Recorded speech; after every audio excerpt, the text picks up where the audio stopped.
Welcome back to the Weekly Manga Podcast. This is the podcast where we talk about all of your favorite ongoing Japanese manga. This week we're going to chat about Frieren, chapter 135, where we have the return of a fan favorite character, Astro Baby, chapter 20, where things slide into horror in a fun way, and Galaxias, chapter 8, where the adventure series breaks out of jail and meets a new foe.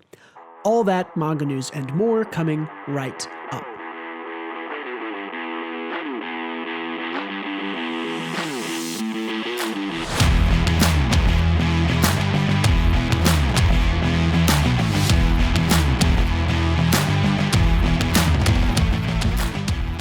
Hello again, my name is Bruce. I am the proprietor of the White Gray Black YouTube channel. This week I am joined again by my constant co-host, Gautam. Hello, hello. A special shout out and thanks to our Patreon subscribers, Yaji Black and Kevin. If you want to have your name read at the top of the episode to see some bonus content, check out patreon.com/WGBmanga. It's only $3. One more quick announcement before we get into the manga. We are coming up on our 2-year podcasting anniversary, and I would love to do some Q&A, kind of mailbag type questions. So any questions you want to ask us, anything you want to see us answer in a video, drop those in the comments here on this video. You got about a month to get us those. I think it's November 11th is technically our 2-year anniversary. So somewhere in that mid-November area will be when we have that episode. So drop us some questions, ask us whatever you want. We'll try to answer those on that episode. Cool. All right, let's hop right in to Frieren. So, Captain, tell us about this Frieren chapter a little bit. Yeah, all right. Basically, we're doing Frieren 2 weeks in a row because we were just talking about the priest, right? Yep. We were like, the priest is like freaking MIA. We thought he'd be a main crew member. Was that on the episode, or did we talk about that after? I don't remember. I think it was on the episode, right? I hope it was on the episode. But we were like, legitimately, we were like, where did the priest go? Because I think it was after the episode, but we were talking and it was like, it was cool to have like returning characters. So we're like, remember the like priest that was with them for like 20 chapters and then just left? We haven't seen him at all since. We literally had that conversation, last week or the week before. And then he shows up and it's like, oh, awesome. Like, great. Cool. This is amazing. So we have the return of Sign here. In this Sign Sein. I think that's Sign. I think that's it. Sign. Yeah. In the town with the rest of the group, kind of doing his own thing. He's still on his same quest that he was when we left him. I want to say it was like 100 chapters ago. Maybe was the last time we saw him. A long time Feels ago. like it at least. I think it's been 2 years probably since we've seen him in real time. But yeah, talking to Walros, our sort of warrior guy of the bad dudes who are trying to kill Sari. And it's interesting that, he like finds the dead cat. Sign shows up. And it's just like, oh yes, a nice reintroduction that we have not seen this really super often in the series, but there is magic, and then there is what do they call it? The queens? No, the gods like the magic. Gods magic. Yeah. Which the goddess's magic. It's female, right? I was like, oh right, goddess. I think I think that's what it is. The goddess's magic. Yeah. And you kind of forget that it's like a totally different thing, which is this is kind of not like reintroduced in this chapter, but made an important point. Right. The differentiator between like mages and priests. Yeah. So he heals this little kitty up, and these two kind of get to walking and talking. Sign tells us that he's still searching. I think it's a little interesting that like Walrus's like coworker, the other priest, from the last chapter, was just like, the cat's gonna die later, dude. And Sign shows up at the right time, and he's like, hey, is that your cat? Let me do some healing magic here. Is that guy a real priest, or is he just pretending to be a priest? I think he probably is. I think he's just an asshole. Like, I think that was showed us in the last chapter that we talked about, right? Whereas, like, this guy is just a jerk. Yeah, I think he's very much just sort of like wasting my talents on healing a cat. Like, just to prick about it. But it's an interesting thing to point out because we learned that Sign is still chasing after his childhood friend here, who he's says is a guerrilla warrior he knew from childhood, and they Walrus asks him if he knows his name, and he's like, I don't know. He's like, wasn't expecting that. The prevailing theory that I saw, some people in the thread when this was posted pointed out, was that I don't know how many chapters ago it was, but when all the sort of bad guys are around the campfire talking, they say that like, oh, one of us isn't here yet, and they show like a silhouette kind of outline of that character, and that character looks like Sign's childhood friend. So okay, that's got to be it then, right? Yeah, so I don't think we've met I don't think it's anybody that we've met yet, but it is a member of the bad guys who has not been introduced. So I think prior to you mentioning it, I thought it was maybe like the bartender guy who was like the only other blonde of that stature. Yeah. But his hair doesn't match up. So yeah, I think you're right. It also like, I think this adds this perfect element of complication because our villains are already kind of likable, and Sign being friendly with the old man, the warrior, adds this element of complication because he is already Team Frieren as well, right? So yeah.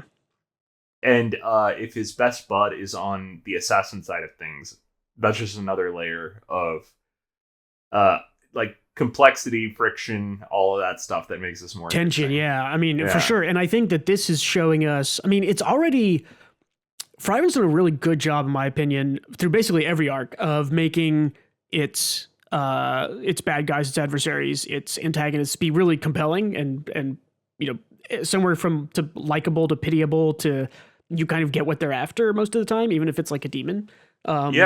Like Mocked Eldorado is, you know, like a top 5 so bad guy of all time for me, honestly. Like that arc is so good. But this to me, this is going to be tension, I think, on both sides. Because I think that what we're seeing, and I think this is something that we are seeing through Walrus in last chapter and this chapter, is that I don't think he's fully, you know, I don't want to say he's like, oh, he's not fully committed, but like, I think that his allegiance is shakeable. And I think that seeing the cat, like seeing the priest that's on his side not heal the cat, and then seeing Sign heal the cat, like, I think Walrus, like, if we're talking on who's going to turn sides, like, Walrus for me is like, he might be the one to sort of go over. I think Walrus is a bit too old to switch sides. In that, maybe he seems like the type of character who has committed to the job, so he'll do the job even though he doesn't want to. Yeah, you know what maybe. I mean? Like, yeah, like, I think I'm it's a definitely happy an I interesting kind of character. Yeah. I think you might be right. I think it's either way. It's an interesting character tension for him specifically. Of like, again, just in like the first 2 pages of this chapter, like you mentioned, it's like the guy who is on his side and a priest. He brings, like, he has the hurt cat, and the priest is like, I'll pray for it, but it's probably gonna die. And then Sign just walks up, doesn't know him, heals the cat. Like that. That's got to throw a little bit of a wrench in his plans. So yeah, exactly. And Sign says he doesn't know his buddy's name. I don't remember if he actually didn't know his friend's name or if he just didn't want to reveal the info. Yeah, I don't know either, because again, it's been like 2 years. It's been a while. It's been a while. So yeah. I feel like maybe he didn't know his name, because I remember originally he was searching for him. People were asking him for details. He was just like, I don't know. He was my childhood friend, and like that's it. That's all I really know about him. So I think that might be real, but I don't remember. Yeah. But yeah, so we get there's a page between here where the sister is in the bar and is saying like, hey, get ready for battle, and she detects Frieren's group. And Frieren also detects that she's been detected. So, it is like, hey, everybody run. There's a archer position kind of in the center of town in a big bell tower that gets an arrow into Stark, which he's sort of like, oh, it's just an arrow. He strong shrugs of body. It off. Yeah. He's strong of body. He just like pulls it out. He's like, I'm fine. And, the archer's interesting. He's a great warrior. Too bad his talent is being wasted. Mm-hmm. Yeah, I kind of agree with the archer, right? Because Stark probably has the least to do out of the crew. He's kind of just there to lug things around, because Frieren and Infern are such powerhouses themselves that they kind of take care of all of the combat encounters. Although it was pretty heavily implied a couple chapters ago that Stark or just potentially sort of non-magic users fighting is going to be more of a part of this arc.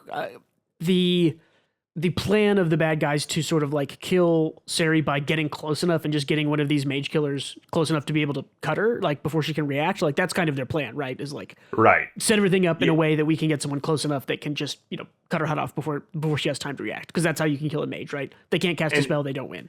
Presumably this applies to Frieren and Fern. And I think we're already kind of seeing anti-mage tactics here with the sniper, where for sure he's too far for the mages to hit, but he's good enough of a sniper that he can hit them. And he's also like in a populated area where if they attack him and the tower falls down, it's going to hurt innocent people and stuff. So there's that too. True. Yeah, I think it's just like a kind of a sneak peek, setting the tone of like the anti-mage maneuvers that this party of like assassins uses. Yeah, which I'm really looking forward to, because we have not seen a whole lot of that. I mean, we got a sneak peek of it. The old man. That old man little mini arc, the kind of 2 or 3 chapters before this. I think that it's pretty clear to me now that was kind of like a breadcrumb trail to get us here. And he was able to sort of like, I mean, he had a knife to Frieren's throat in that arc. So, I don't know if that's foreshadowing. We won't really know until the end, I guess. But I do think it's interesting. I think you're right. I think this is like an intentional hint by the author to show it's like, okay, mages are strong as fuck, but like people can still CQC them, you know, they can still take them down. Yeah, for sure. And we get kind of this is kind of a Fire Emblem-esque triangle of what beats what, I guess, or I don't know, maybe not that, but there's an interesting it's kind of like that, right? Yeah, a little bit. Yeah, there's the interesting kind of third thing to mention here. I guess we talked about the top, but the goddess's magic, right? Over here, Fern is talking and is like, Mistress Frieren, is it so easy to trace your mana back to you? And she's like, it shouldn't be so easy with human magic. In principle, tracing mana back to its source is uncharted territory. And she's like, then a demon. It's like, no, it's not. He's like, I know this spell. At the moment, we're up against someone who's using the magic of the goddess.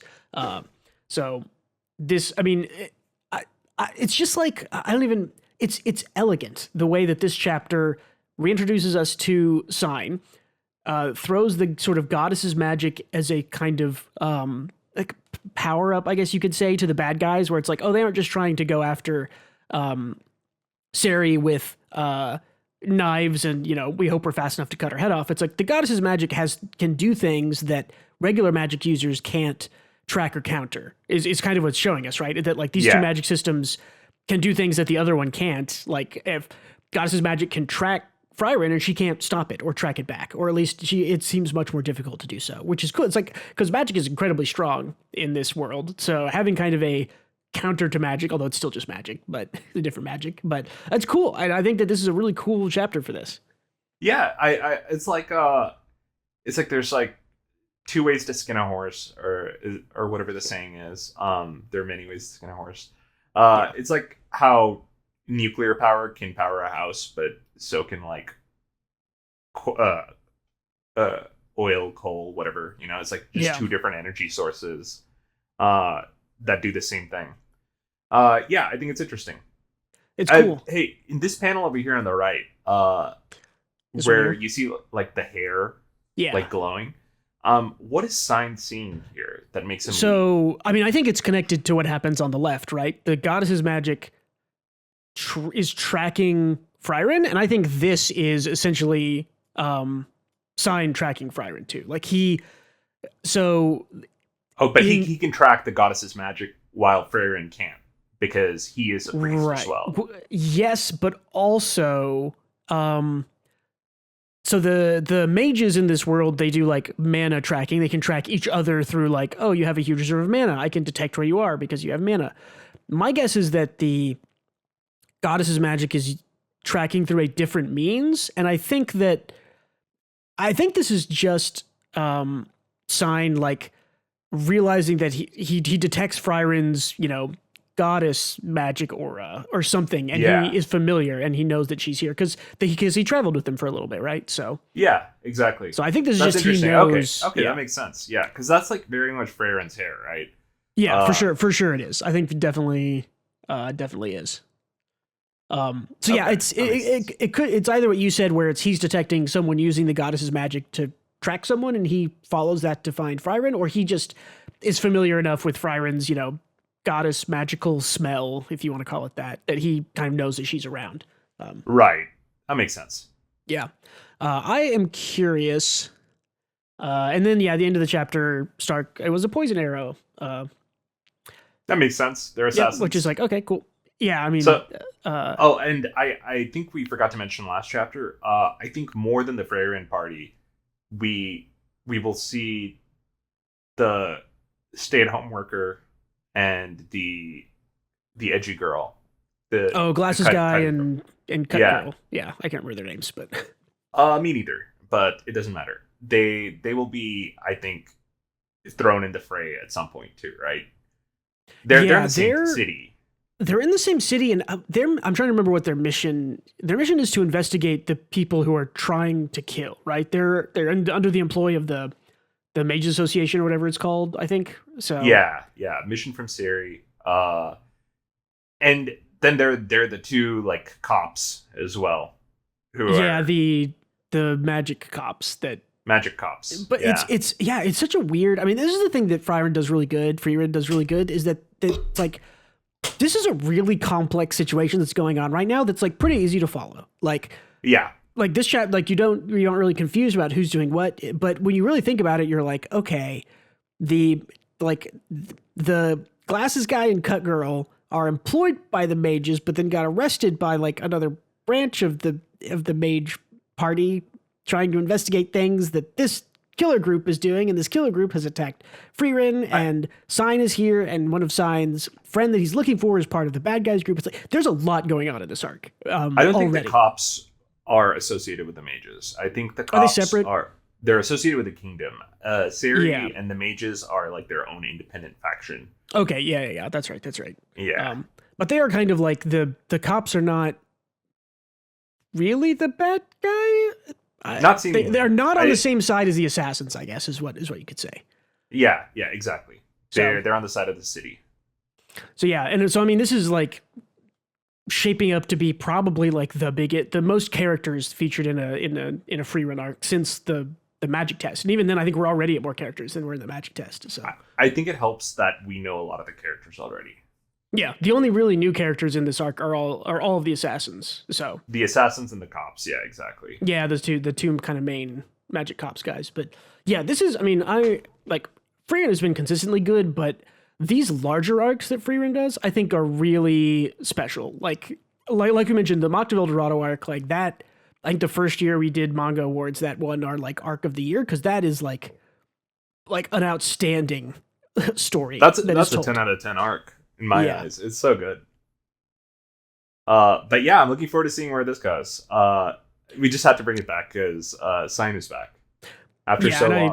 It's you probably clicked this video because that's what's on the thumbnail. If my imagination pans through before we publish this, I think it will. Yeah. But yeah, I mean, it also the convenient setup here is that we see Sign heal the cat at the start, and then oh no.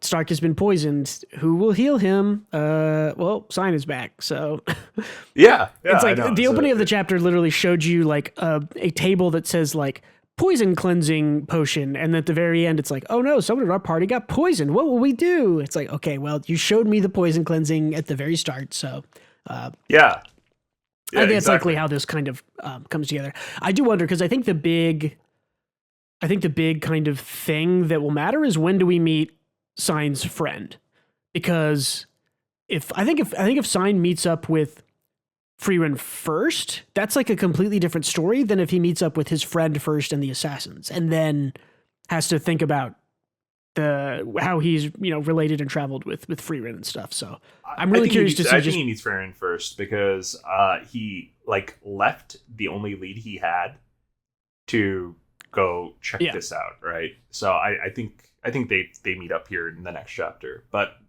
I suppose we'll see. We'll have to see. Cool. Anything else on Frieren here? Nope. Good chat though. Cool. Let's talk about Astro Baby Chapter 20. It's by Shiro Moriya. God, have you been keeping up with this at all? No, I only read the first chapter. Okay, But, I have been keeping up with it. I like it. It is definitely not the best thing being published right now, but it is weird and fun and funny and weird, and it's weird. The baby's face cracks me up, dude. The baby is a revelation of characters in manga, in my opinion. It's hilarious. I mean, like, it has been a thing for years of this sort of like babies that act like adults. I mean, like, didn't Boss Baby make like $1 billion or something? Yeah. This is just like space weirdo Boss Baby. Like, that's what this series is. But it's really funny. So they kind of just got rescued by a bunch of troops from a train. They had kind of like a fight on the train. The baby who's, God, I'm gonna forget everyone's name in this. The baby is like, hey, there's an enemy, watch out, right? He like can detect them. And they're like, these guys are like, okay, let's get you debriefed. And then this is like a horror chapter, which is why I brought it, because I thought it was a really cool chapter. Because the alien baby here sees like through the window this like the thing that's like here, like chasing. That's freaky looking. Yeah, it is, and the whole thing is freaky. And this thing's power is it just like melts stuff. Like, look, this is a cool. Like, this guy's leg is gone. Like, yeah, that's brutal. But it's like really, it's really cool. I mean, it gets a little bit. Is more this brutal. a moving train, or is this like no? They're stopped, I believe. So okay, they're stopped, and these troopers are here to kind of because the troopers are trying to kill all of the Coopers, is what they're called, the aliens. Got it. But they don't know that the baby's an alien, right? So so he starts like melting stuff. I mean, like I said, this is like a horror chapter, like scary images on screen right now, everybody. Like this guy's like gun melts, and then his face melts off. And then they book it and run. The bad guy, his name is Agnesium, tasked with breaking down debris. Another superior strain, that's kind of a thing in the series of the superior strains are like the smart ones. The inferior strains are like the kind of stupid or like pieces of the superior strains. Got it. And they're like, exactly how many humans it consumed, and it barfs up itself and then like throws itself into the mess and uses it to travel. But then this is like cool. It's really cool imagery in this one. I think the series is like, as far as underrated series that I literally don't see anybody talking about that I still think are like pretty good. Like, fucking Astro Baby is cool. Like, and this chapter to me solidified that like, okay, this guy can do more than just kind of like goofy alien action with the baby, which he can also do and is also really good. But like, this is like a horror chapter, and I think it's really cool. The bad guy here is sort of like coming at them. He's gonna get them, and then like a sniper blast from down here comes and kind of knocks it apart. And then last page of the chapter here, we're kind of introduced to 3 new characters who are fucking weirdos. And this is what I like about this series, is that everyone is such a weirdo. The furry squad. Yeah. Literally like furry sniper girl, like old guy and man in a dog suit. Like, it took me a while to realize that she doesn't have a dog mouth and that it's a mask. Yes, they're dressing up as it. But like, keep in mind, previously the other weirdo people we've met have been like, we met sort of the main characters. Like, I think it's his uncle who we meet, who's like a kind of like a tattooed biker guy, and they run like a daycare with other kind of like biker dudes. Like, okay, that's weird. They're a little bit weirdos. Like, all of the Coopers are weirdos because they're aliens and they're strange. And we're only like 20 chapters in, so this solidifies it as just like, okay, everyone in this series is going to be a weirdo, and I'm here for it because I think that they're fun weirdos. So yeah, that's perfect. So I had to call this one out because I thought this was a really cool chapter, really neat, like horror imagery, cool kind of action stuff. Yeah, like this. I mean, these 2 panels are just like, that's scary, man. That's good shit. Yeah, I know that's like spooky as fuck. That guy looks creepy. Yeah, this is a really easy one, I think, to read and catch up on if anybody's interested. So I like Astro Baby. It's good. It's cool.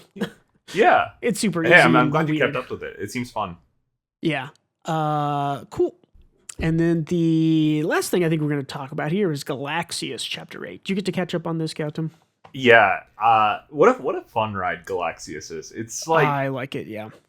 It still has the vibe of full on adventure. Like, every chapter is fun as fuck. I'm loving it so far.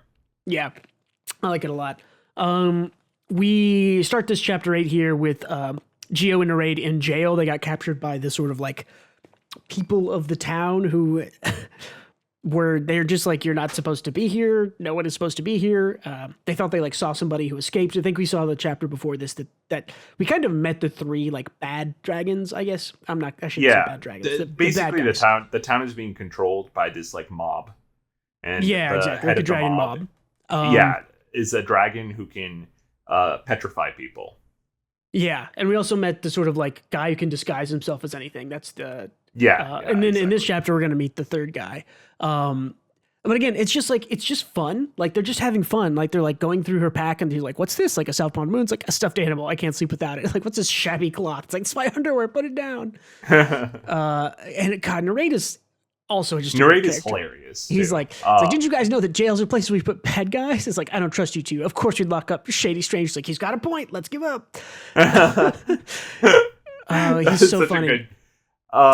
And then he mentions that he has a plan to get them out of there, and Gio's imagining like a jailbreak where they like drill a hole or some like crafty jailbreak. And his plan is just walk up to the jail bars and just bend them, like smash and bend them all in one go. So it's not even a subtle jailbreak or a plan. He just broke the jail door. He's like, okay, let's leave. And Gio's like, I love that she's like disappointed. She's like, yeah, because I love this part because she's so excited. She's like, oh my gosh, yes, there's going to be an adventure. We're going to like steal some keys and do some espionage and, you know, escape our way out of here and in the dark of night. And then he just walks up and breaks the door open. And she's like, this isn't an adventure. It's just a dumbass brute forcing it. I love it. Yeah. Which is the kind of character Narrate is, which I think is great. He might be the most ADHD'd character in manga. Narrate, that is. He gets distracted instantly. I love it. He's very fun. It feels... I mean, we've kind of related this to the One Piece kind of feeling of adventure. It feels kind of like a more modern take on, like, not necessarily Luffy, but like some of the characteristics of Luffy, where it's like the fun kind of quest for adventure, and he has like a hidden strength that you don't kind of expect from him. But yeah, he also does kind of have the like attention, like so. Instantly distracted by everything. Basically the guy who put them in prison is like, okay, hang tight. I know we can't stop you, but please go back in the jail cell. And Narrate's like, okay, like what are you talking about? You're gonna let us out later then? If we do, we'll execute. No, we'll execute you. It's like, why would you go back in? It has to be this way, and then we get a explosion in town and we meet our kind of 3rd dragon mobster guy, who again has a cool design. Like designs and art in this series I think are great. I love he has like a peacock tail. Yeah, cool tails. Like everybody's got cool tails. Everyone who's a dragon has a really cool tail. And his name is Bronze, and he's a sludge dragon. The longer the series goes on, which this is only 8 chapters, but I realize that devil fruit seems like such a ubiquitous, like, oh, a devil fruit. I understand what that means when someone says like, oh, it's like got a devil fruit power. You understand? It's like, it could just be anything. And this series is definitely just like, oh, they're a dragon. What does that mean? It could just be anything. Like it's the same. They have a tail and they have a power, and that's all that really matters. So yeah, this is a like sludge dragon. The sludge dragon guy is a little nuts, very nuts. He treats the humans like dirt, but he's also like, he has like a split personality where he's like, I have a great memory. It's like, that's why my mom said I have a great memory. And then he's like, wait, no, I have a shitty memory. What are your names again? My mom hates me. And it's kind of represented in the heterochromia he has with his eyes too. It's cool. It's cool that everything is represented in the dragon's design, like powers, personality. Yeah, great design. I like Narrate here's like, look, Gio, the brick smelting. It's so cool. It's like, like he's talking to Narrate, and Narrate's just like completely ignores his threat because I don't know. I don't think his brain is fully there. It's fully grounded in reality. And he's like, look, the bricks is melting. Oh, let's leave through here. Yeah, it's great. Yeah. And then Bronze here gives a big punch in Narrate, and he's just like, ugh, what'd you get on my hands? He's like, it's impossible. He's like, hey, because the jailer's here, who he's talking to, and he's like, can I leave if I beat this guy? And he's like, shut up, you can't leave.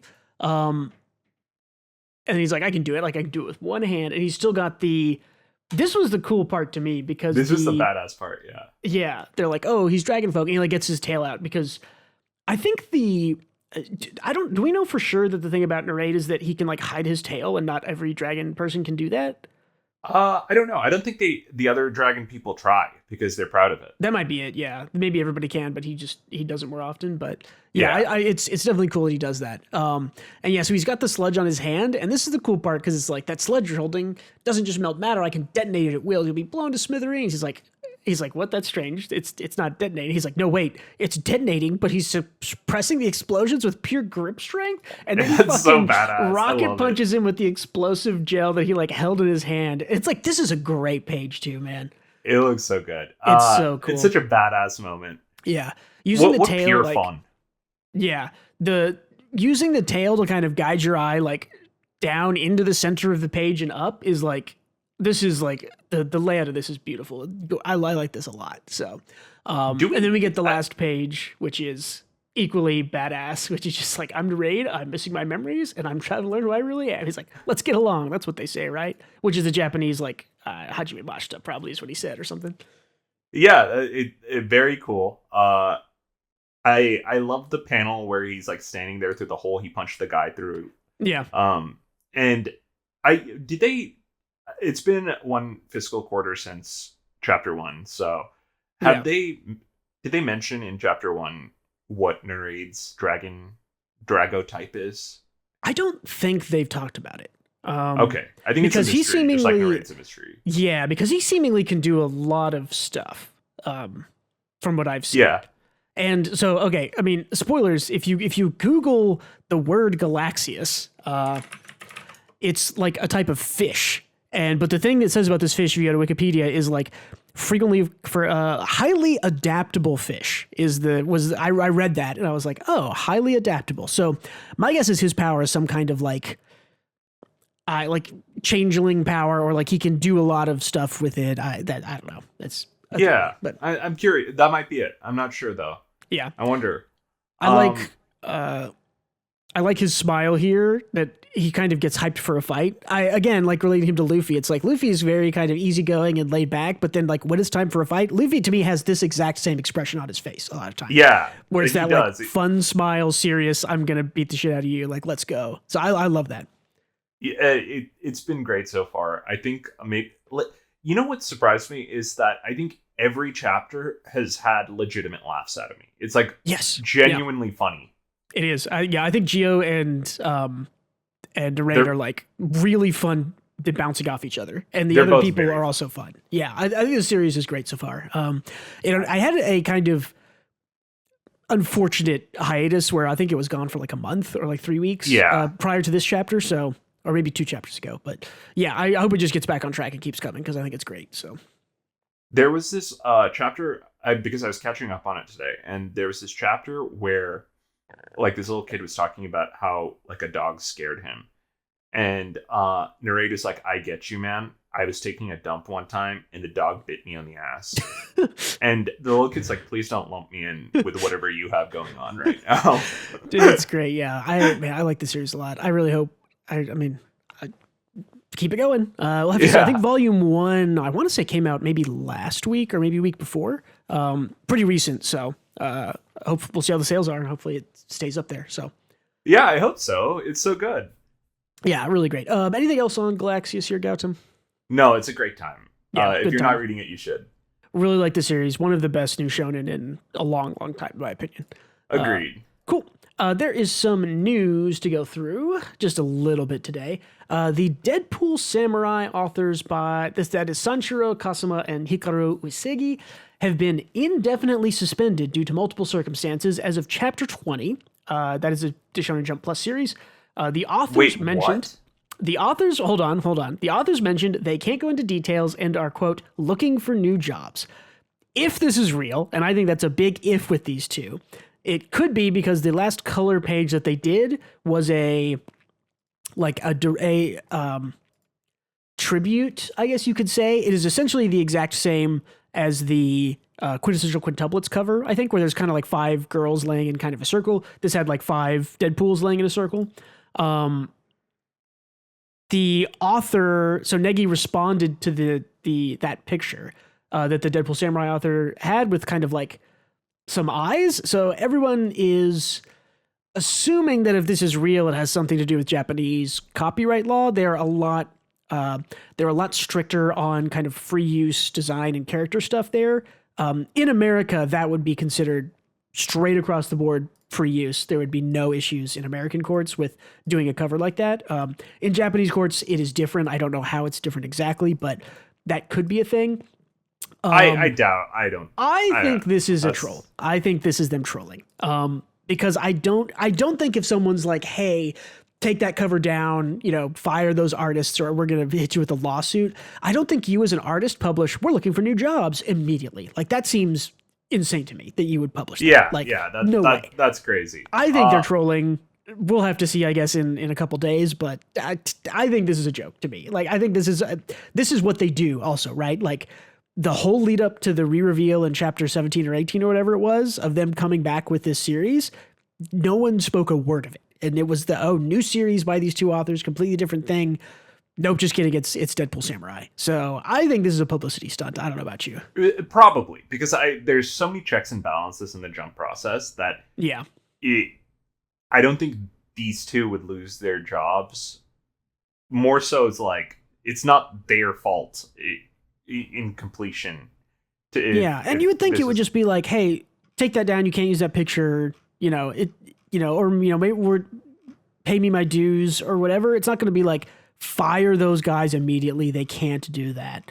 I'm gonna try. I also don't think Negi would be that. I don't know Negi, but I don't think he doesn't. Yeah, he doesn't seem as the kind of person who would be like so protective of Quince. Like I would put my finger more at Kodansha of doing something about it than I would at Negi individually. Like it just doesn't strike me as that. This is probably a troll. It is probably a troll. Yeah.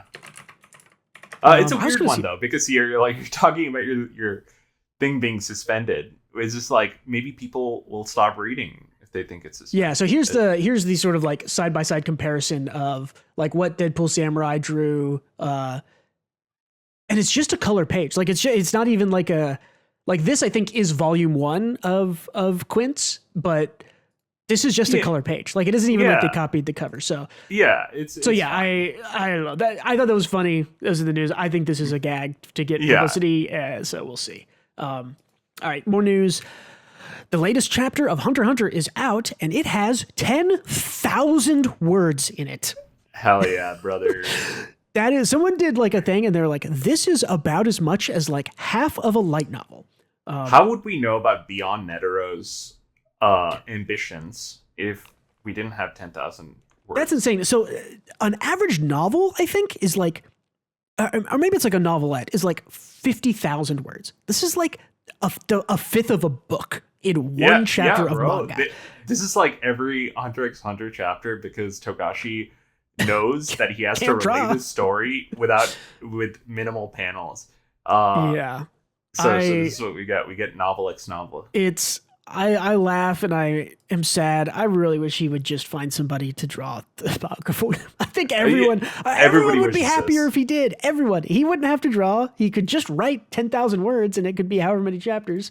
I thought it was funny because it's a thing now, right? Where like you can tell me the most recent chapters that came out almost a year ago now. Like there were just tons of text, right? Oh, totally. Yeah. For a while. For a while now. Yeah, cool. I think the last set of chapters for Hunter x Hunter that weren't like walls of text was Hisoka versus Chrollo, where Togashi just went ham in that fight. It looked great, but how many years ago was that published? I lost track of time. How am I supposed to? 10 years ago? Impossible for me to say. Yeah, impossible. Yeah. Like COVID happened, and Hunter x Hunter publishes. It's all Calvin Ball, brother. It's like it's impossible to know that. Yeah. Cool.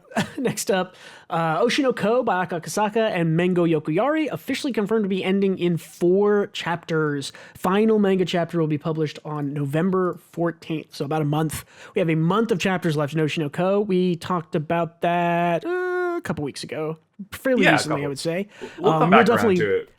Yeah, when it ends, I think we'll definitely be going over it. Yeah, this is not super surprising. Maybe feels a little short to me, but not. We were definitely at the end. It felt like we talked about last time. So it feels a little short. But I think Aka is just really a good writer. So I'm sure it'll be more satisfying than I think both of us are a little worried about.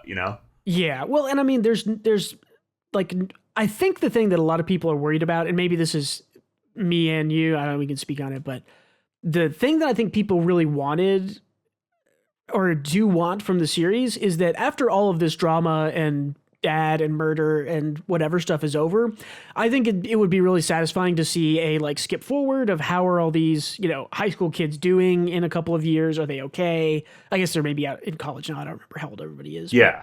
I think a lot of people I think want an epilogue, and they want to know that things are okay, or that some, who ends up surviving and who gets together and how that happens. And I think the worry for me and for others is that 4 chapters feels like it's not enough to get an epilogue. Feels like it's probably enough to resolve the story, and you won't get anything extra. And I think a lot of us are like, it would be really nice and satisfying because we like these characters to get kind of how did they make it? What did they go and do? Are they happy and surviving? So it'll be interesting to see how it all ties up. It's just 4 chapters of Aqua in therapy. Yeah. Or Aqua dies, gets reborn again. It's a time loop series. As a doctor. As a kid who studies to become a doctor. So yeah. So we'll see on that. Last little piece of news I have here is that the author of Hajime no Ippo started his own gym, which looks very cool. I should bring up a picture for that real quick. You know what? That's a sick idea. It's cool, and I think people are gonna go because it's there. Did I tell you that in college I boxed for like a few years because really? I watched Hajime no Ippo and I'm like, this seems awesome. It was hard. I was in the best shape I've been, but the boxing gym only had people who were good at boxing. Yeah. And every sparring session was just me getting the shit beaten out of me. Boxing seems like a thing that would be fun to do without another person. Like punching a bag seems like a great way to get exercise. Punching another person and being punched, I don't know. It's fine as long as you have someone who is of your skill level who's sparring with you. This looks awesome. I love the bust of Takamura up there at the top. Just up at the top, yeah. Yeah, that's great. It's cool, yeah. So let's see. I think that's it for news. Let's talk about our one more thing. What else we've been doing? Did I mention this on the pod that I got into 40K? No, you didn't. Okay, I got into 40K. I got served some kind of video. I think it was actually like a YouTube short came up, and it was just like, dude reacts to something in Space Marine 2, and I was like, that looks really cool. I was like, that looks like a really cool game. And I was like, is Warhammer cool? This is like a month ago, probably. And I was like, I'll just watch a quick video. I'll put something on the background that's an hour and a half. That's just like the history of Warhammer. And I was walking around. I was out of podcasts for the week, and I was like, I'll just put on like a Warhammer lore podcast. And now I have paid $100 to play 2 games, Space Marine and Space Marine 2. Space Marine 2 is sick.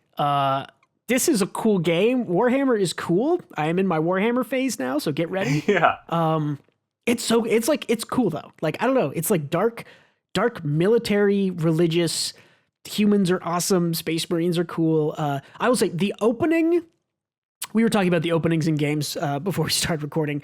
The opening mission of Space Marine 2 is one of the best openings of a video game I have ever played.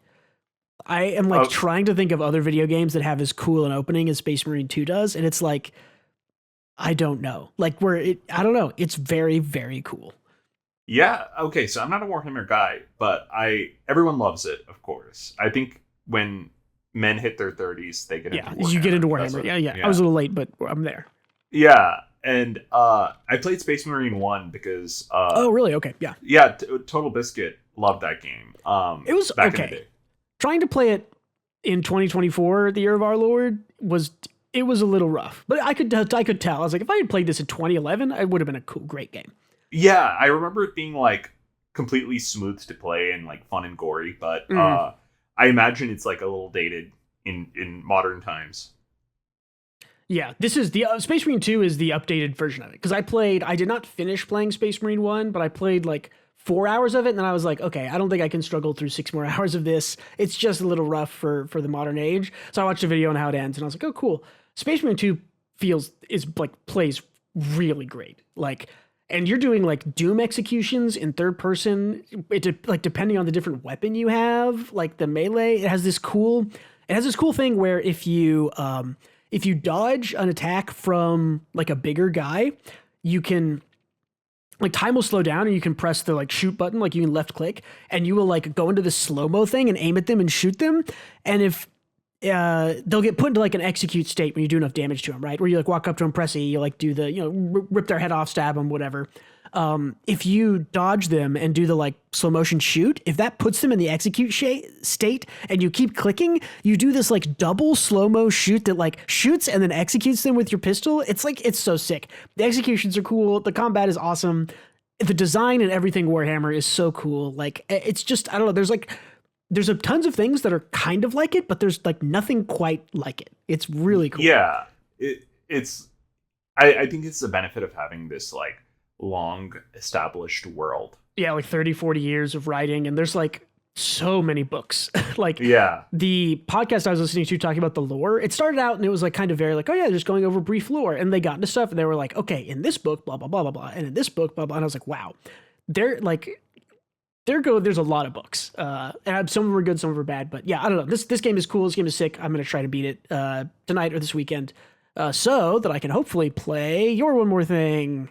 Yeah, Captain? So I got Metaphor ReFantazio. Yeah, I got it yesterday. Well, everyone got it yesterday. I played for 2 hours. It is pretty fun so far, but I haven't played enough to form an opinion yet. But I'm here for it. I love the Persona games, and this is just like that with a voice protagonist. And the one thing is that there's no standard name for the protagonist. There's like no official name, which I usually use because I don't want to self-insert. But yeah, I did that in P5. Yeah, so I named him Simile, which is like the cousin of the Metaphor. If you think about it. Basically a metaphor. Which is like a simile is a kind of metaphor, I think. Is that right? Yeah, but kinda. Yeah, so my character Simile will be playing through all of Metaphor ReFantazio, and hopefully there's no character named Simile, because feel like it kind of wouldn't surprise me if there was. Yeah, like there's like a small chance that there's another character that is the same name as my protagonist. Something that I am excited to check out and try is that this dude looks way cooler than all of the, what do you call them, mascots for the Persona series, I think are annoying. They're all annoying. None of them are good. That guy is not the mascot, but he looks badass. He's gonna be the mascot though. He looks cool. And I've seen some lines and some clips of him, and apparently he's very like samurai, I think like straight edge kind of guy. So he seems cool. So the mascot, or like the Morgana of this game, is this thing? Is this thing over like here? No, it's on the I don't even know what that is. It's the character's right shoulder. The little fairy. Oh, little fairy. Yeah. Yeah, she's I thought she'd be annoying. I like her though so far. Yeah, she's cool. The characters all seem cool. Everything about this game is literally just like, hey, all those things that you didn't like as much about P5, we changed them all in this game, and they're better now. So I think I'm gonna have to play it. I don't know if I'll finish it, but I think I'm gonna have to. Yeah. I'll report back. And it's an interesting premise so far. Like, the evil creatures, like the monsters, are all called humans. They're all just humans. And they're all these like weird fucking monsters. So like humanity in this world is just like these warped creatures. And everyone else is not human in this game. Yeah.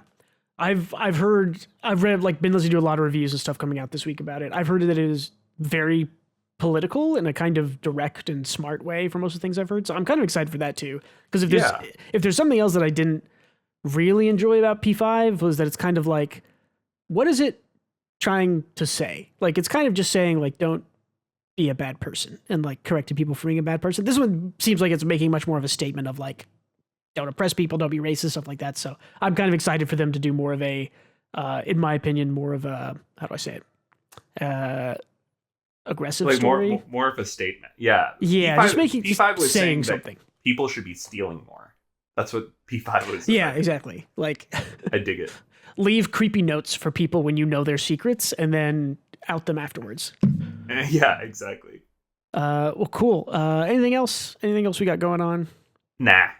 Oh, I want to mention I beat Astrobot a couple days ago. Oh yeah, how was that? It's a good game. It is. Everyone was hyping it up as like, oh, this is game of the year. This is game of the year runner. I had some pretty big design issues with it towards the end. Towards the end. I just kind of in the second half of the game, I would say. My only problem with it is that I think the villain looks like a cereal, like someone that would be on a cereal box, you know? Like oh yeah, the big green monster guy. Yeah, it's just like a weird little guy. I feel like he could have been like I don't know, something more PlayStation oriented. Yeah, the big thing for the design thing that bothered me was there are some spikes in difficulty in that game that are fucking insane. Like, and I would have never expected you to say that. Okay. Yeah, like no, like for real. Like there's like some stuff in that game that's like legitimately hard, and it's a game that like 90% of it, I think a 9-year-old could beat. Like this is a game for kids, and then it's a game for kids, and then you get to certain levels or certain events, and you're like, no child could do this. Like I am a 30-year gamer, maybe not 30, like 28-year gamer, right? Since I was 6 or 7, I got a Game Boy. I've been gaming all my life, and I'm like, there were some things I just can't do in the game. They're so hard. But the problem is that after doing these incredibly hard things or trying to do them, you go to the next level, and it's like baby mode again, and I don't like that. Like, are they like secret levels or something? Yeah, one of them is a secret level that I just literally couldn't beat. One of them was like a boss fight that I died like 2 or 3 times on, which doesn't seem like that much, but it's like, again, the rest of this game is made for babies, and I'm like dying on a boss fight. Like, there's that literally sounds kind of cool though. The boss at least, not the level that you can beat, but the boss sounds cool. The bosses are all really good, to be honest. There's only I guess 4 or 5 of them, and the end of it's really cool and good. It's a really good game. I just like. People talk about difficulty curve, like, oh, as you play the game, it gets, harder and harder. The difficulty curve for this game is flat. The game is easy the whole time. It is like, does not get harder. It like barely gets harder. And then there will be spikes of like, this is now very hard. And then it will just come back down immediately afterwards. I think that's a big design miss for me, but it is still a really good game. I think it's fine if it's a secret level. I think you can, but. Well, I mean, yeah, one thing is a secret level, but there's some other stuff that was just really hard in normal levels, and you go start the next level and you're like, okay, that level was baby mode, so I don't understand. I'll get around to beating it one of these days. Yeah, it's pretty short. It is really fun. I do not think it matches the heights of Shadow of the Erdtree or FF7 Rebirth for me. Those are definitely my 2 kind of game of the year things so far. So yeah, it's like I can't even put them in the same bucket though, right? Because it's like I feel like what I get out of Astrobot is just like nostalgia. Yes, I spent the first half of that game like nearly crying and saying to myself like games used to be like this, and like being so happy that just like this used to be what playing games was like. You just had fun. It was simple. You were collecting stuff. It was awesome. And then I got to a secret level that I literally can't beat, and I got incredibly frustrated. So it's a weird game, but it is really good. The visuals are good.